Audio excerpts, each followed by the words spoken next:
What you are about to hear is a conversation between myself, my friend Ethan, and a young man who came to our healing booth that we set up at a paranormal and witch expo in Nashville. So basically a little backstory. Prior to this man's sister and mother had come to our booth, and God had radically healed both of them. Did a lot of internal healing for the sister. She got free from things like depression, anxiety, and then physical healing for both of them. And still to this day, they actually texted me a week ago. Still to this day, they're healed. And that's amazing. And in fact, I think one of them is going to start coming to my church when she moves back here. But this young man was very skeptical. He wasn't there when we first prayed for his mom and his sister. He was manning their booth. They had a vendor booth they were selling candy at. And he just didn't want to go to any of these booths. But when his sister and his mom came back testifying about what happened to them at our healing booth, it was enough to persuade him. Now, this sister was also extremely skeptical. We have a video of her getting healed. She didn't really believe in it. And the cool thing is, it was enough when she went back to him to get him to come over to our booth. And I told her, I said, before you go over and talk to him, don't give away our little secret. Don't tell him that we're Christians. And so he comes and he sits down. Now, unfortunately, the microphones I used for this, if you're not talking directly into them, they don't pick up very well.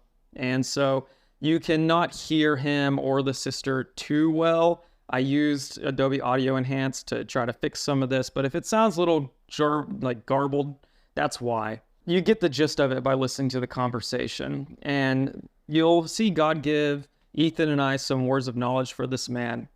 You'll also notice that some of them are off or some of them are misinterpreted, and that is because we're humans.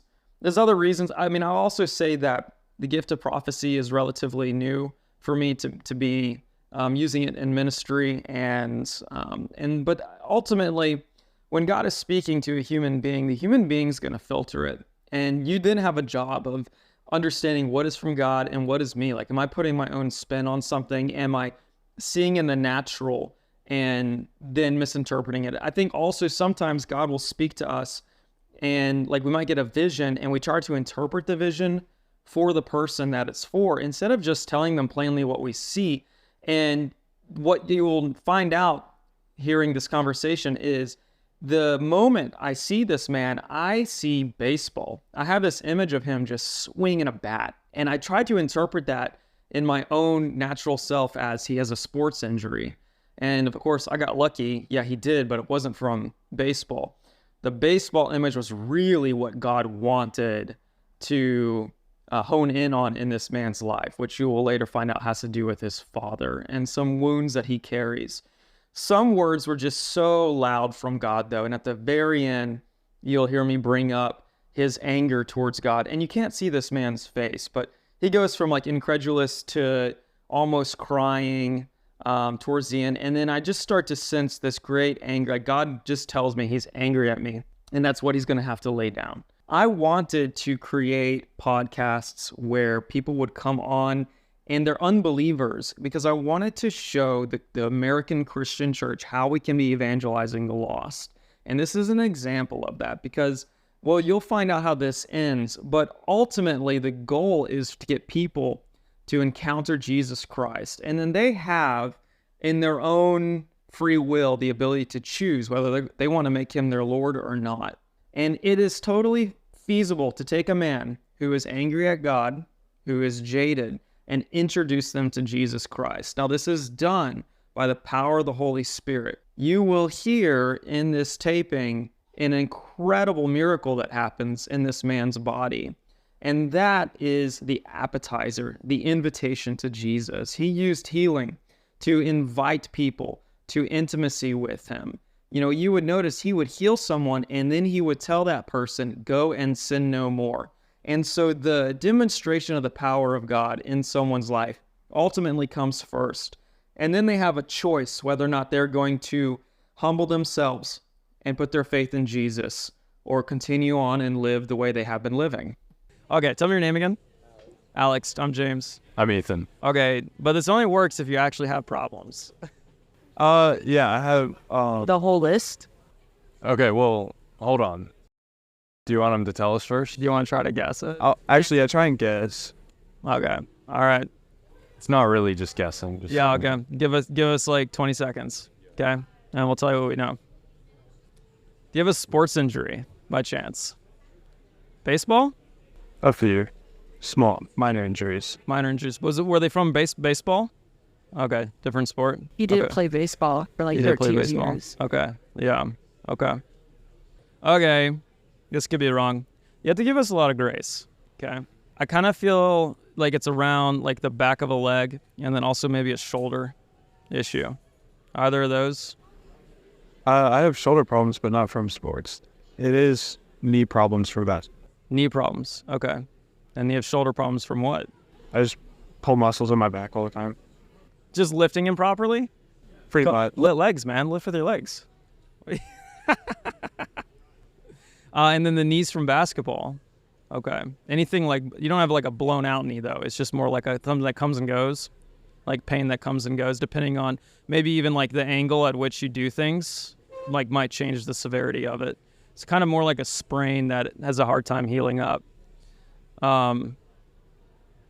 Okay. Anything? Yeah, it's in like the back of your shoulder, right? Yeah. Can you like lift your arm all the way up without it hurting? Yeah. Okay.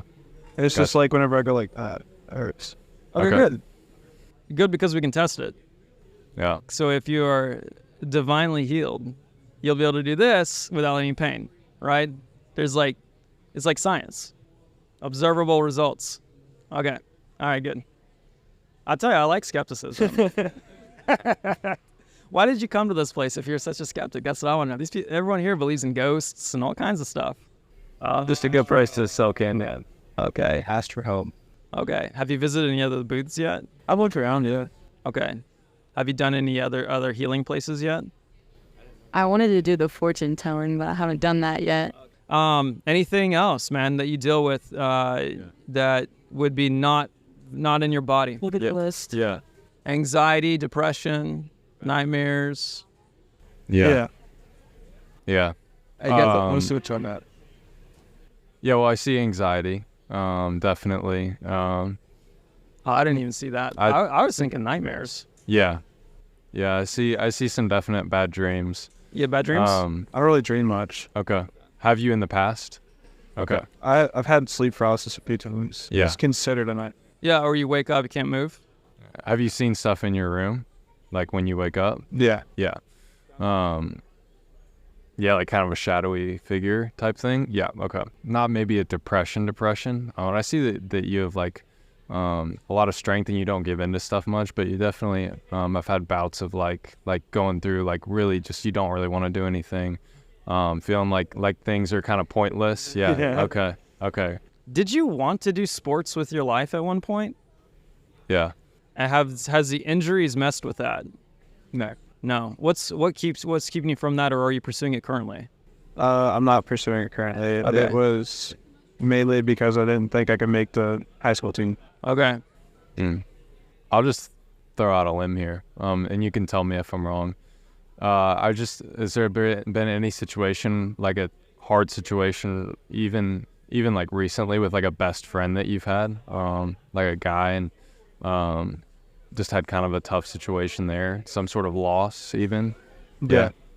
Okay. My friend Jackson blew his hand off, so. He what? He blew his hand off. He was in a really bad accident. Okay. With a firearm?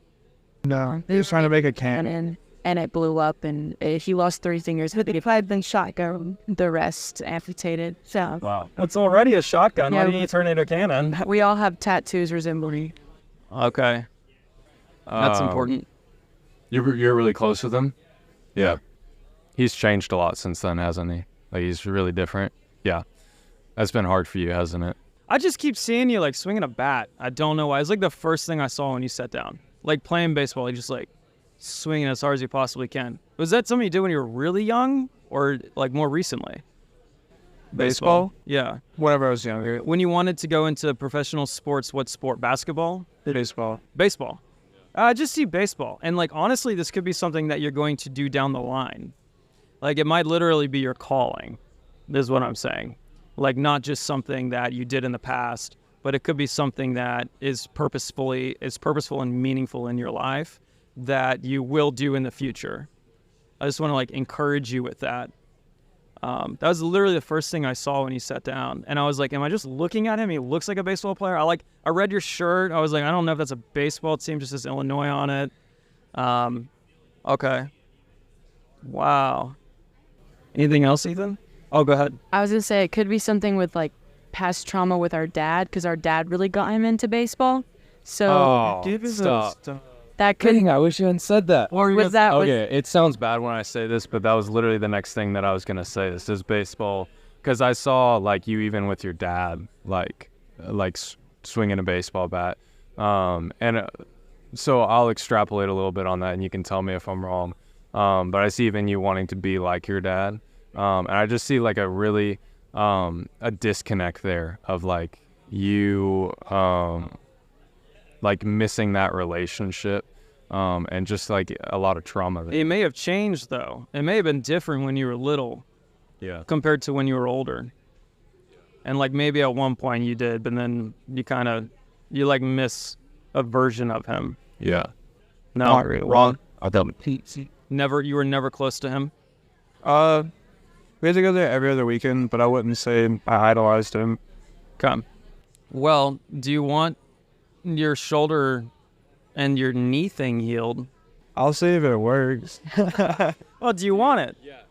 Some people don't do you want it? Sure. Okay. All right, come on. Do you believe that something's gonna happen? No, Yeah. not at all. So if something did happen though, you'd be like, oh my gosh, like mind blown. Like tell me more. Okay. Okay. A little gateway drug there. Don't say gateway drug. Gateway drug.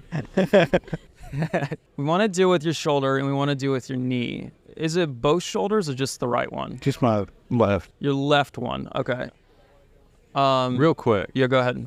What was the correlation between baseball and your dad? Because He obviously, was heavy on practice and playing. It was like the only thing he really showed up for. Mm, So like okay. I play soccer and I played baseball, and he never came to any of my games. But the one year I played softball, he showed up. Yeah. And when Alex played baseball, he showed up constantly. He was really present in our lives when he tried to do things with us when it was with that sport. Yeah. But anything else, he didn't Yeah. really So wasn't it there. was more like him wanting you to be like him. So that's where, okay. Well, it's definitely off there. But I do feel like there's some inner healing that needs to be done there, like some inner healing and because like I have a dad, I have an older brother, and our relationship with our dad is like almost paramount to us, even in our adult age. Like he was with me just yesterday. We were building, constructing stairs in my basement, and so like there is sort of like this like hole that leaves if someone is not present, and they're especially in a young man's life, And so in addition to the shoulder and the knee, I feel like there'll be some inner healing too that you'll experience concerning that. Let's start with the physical stuff, because I feel like if we were to take your hand and you were to suddenly feel stuff moving in your shoulder or like tingling in your shoulder, that would open you up to the rest. You know what I mean? Yeah. Yeah. So, and you can ask her, we did physical stuff with her first, and not a lot happened at first. And then we did some more like inner healing stuff, and then that did move. And then at the very end, she found out her knees were better. So, how are your knees feeling now? They feel the same. Like good, same? Like good. good. Okay. I didn't squat it. Let's go. Yeah. All right. Cool. So there's your testimony. You can write a Yelp review. It's going to be weird because you're a dude, but can we take your hand?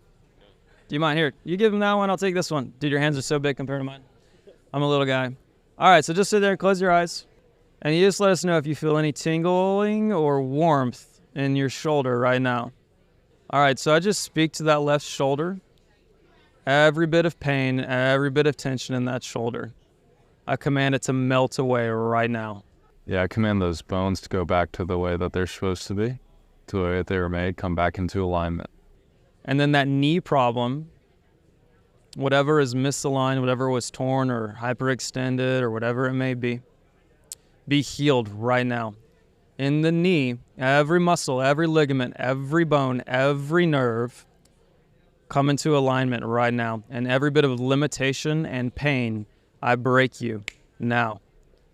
And I just command healing into that knee, a reparation into that knee right now.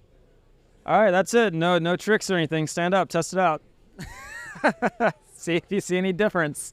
You're so squat. Oh, go slow. Just pop like 4 times. Is that a good thing or a bad thing? All right, stand back up and do it again. See if you notice any difference, any less pain, more mobility maybe you didn't have before. Still slight. Oh, shoulder. That's good, though. Slight is better than completely terrible. What about your knee? I'm not seeing much difference. A little bit. A little bit? All right, sit down again. I'm going to put my finger at your shoulder, Okay. at that problem on your shoulder. Okay. And all that limitation is going to leave. Okay? All right, here we go. Every bit of limitation in that shoulder, leave him now. And spirit of infirmity, leave him right now. Complete healing and no pain and no limitation. Now, all right, test it. That's weird as shit. Why did the camera die at that part? Why is that weird as shit? I don't really feel it. Come on. So is this still forged? I think so. A little bit. Dude, science. You run an experiment, observable, testable. You just got your result. No, what you think is what you think is weird is that I would point my finger at your. You know what I mean? There's no discernible reason that a human being should be able to point a finger at something and then the thing should be healed. Like, that's pretty crazy. But I'm gonna do it again for your knee.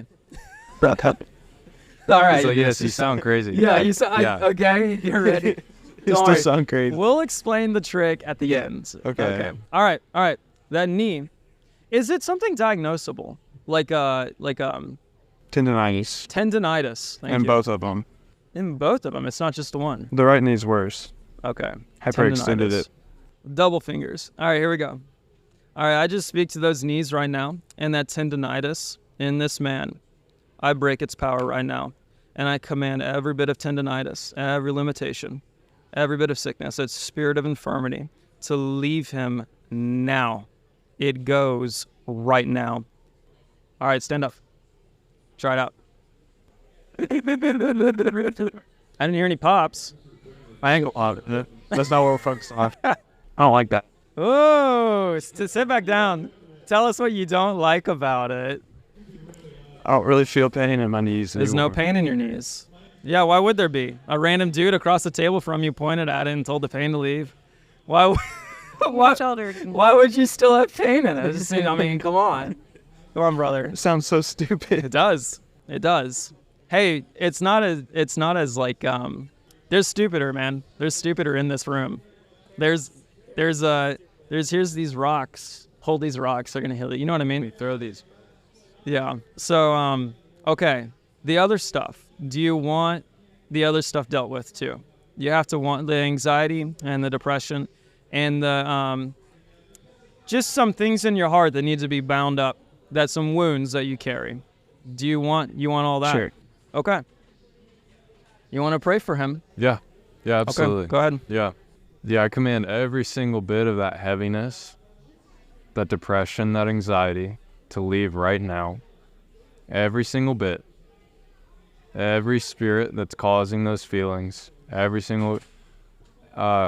just that unworthiness to get out right now. Yeah, every bit of that. Yeah, that yeah. wound really. Yeah. That wound, it binds up right now. That wound, it binds up right now in your heart. That hole, it binds up right now. Yeah, the sadness of heart that you've carried with you, it's not for you.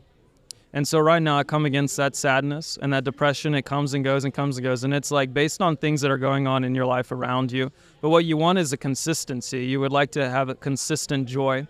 And so right now I just command every bit of that spirit of depression and sadness to leave him now, right now. Lift off him right now.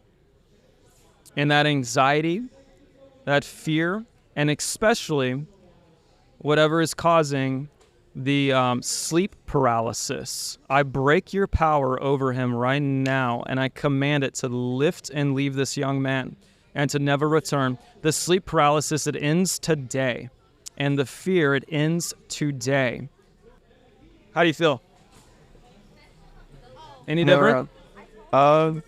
Slightly. Yeah, I would be both. She not the feeling so like nobody. We just sit there. Yeah. A little lighter. Yeah. Yeah. And on. I want. Oh, go ahead. No, you go ahead. Well, there's stuff you haven't dealt with in your life, and you need to deal with it. There's hurt and there's pain and there's trauma in your past and in your heart, and you need to deal with it. And even right now, you feel like crying, but you don't want to because your mom's here and your sister's here, and that's okay. You don't have to, but I just want you to know you're deeply loved and cared for and desired and wanted. The trick here today is we're both Christians. We believe in Jesus, and Jesus is the one that healed your shoulder, and Jesus is the one that healed your knee. It wasn't us. Pointing at someone, that's dumb. I do it because it's fun. I could just as easily lay my hand on you. I don't even have to say anything because it's the power of God that works in me to heal people. And so the thing that I think he is speaking to your heart is that there is something that you have and you carry with you, a wound, and maybe you have anger because you wonder why it's there. And Jesus would ask you to give it to him because his shoulders are very broad. He's very strong. He says, my yoke is easy, my burden's light. And so he can carry it for you. And I'm not saying right now, but there will come a time where you have a choice to lay it down or to keep carrying it. And he's always constantly asking you to lay it down. And the reason he healed your body is because he wants to heal your heart. Does any of that ring true to you? I was very religious when I was younger. Sorry. Yeah. What happened? It was probably around whenever I turned 16. My work started scheduling me on Sundays, so I didn't really get to go to church. Okay. And so here's the thing, though. When you were little, did you ever encounter God? Did you have a moment where you're like, wow, that was when something changed? And, well, Not that I remember. yeah. But Oh, today you encountered him. Today you encountered the living God who loves you and cares for you and healed your body. And so literally, like right now, I haven't asked anyone else here to do this. But if you want to come back to him, we can pray with you right now, and you can. I'm not going to force that on you because I never would. Anyone. Because literally, following Jesus is a choice, and it comes with a cost. Like, the cost is like, he says you got to lay your life down for me. Not a lot of people want to do that. Yeah, you know what I mean? Yeah. But on the other end, there's salvation, obviously, which is great. There's healing, which you just experienced. There's freedom, which you experienced a little bit, and he wants to do more for you. And so it's like all these good things that come from having a relationship with him. And so all I would tell you is that whatever the cost is, it's worth it to follow him. And so I'll ask you, and you can just say no and respectfully decline, but do you want to come back to him? Not right now. Okay. Well, brother, I just want you to know he loves you. He cares for you. And whether you're estranged from him or near him, it's not going to change how much he cares about you and loves you. And he'll keep sending people like me into your life. He'll keep hunting you down until the day you die because he wants to have a relationship with you. oh man, you're a cool dude. Come on. But that I do sense is like some anger towards him, and I could be wrong. But if there is, one day you're going to have to lay it down. And then realize that he's on your side, that we have a real enemy who hates us. And he steals from us, and his goal is to steal from us, to steal our joy and our peace. And the anger that you have towards God really should be directed at him. But he deceives us into thinking it's really, God, why would I be like this? Why would I have this kind of life? And it's literally like, no, like people make decisions. Like your father made decisions. He could have chosen to show up more than just baseball games, but he didn't. And that's just called sin, right? It's when it's selfishness. We put ourselves above other people in our charge. And so really there's someone to be angry at, but it's not God. He's on your side. But thanks, man. Thank you for letting us be able to pray for you. Yeah. And it's not going to go away just because you don't want to follow Jesus right now. And that's because it's his kindness. His kindness draws us to repentance, and he's not going to take his kindness back. Thank y'all. You're welcome, brother. Thank you so much. Thank y'all. Thanks, guys.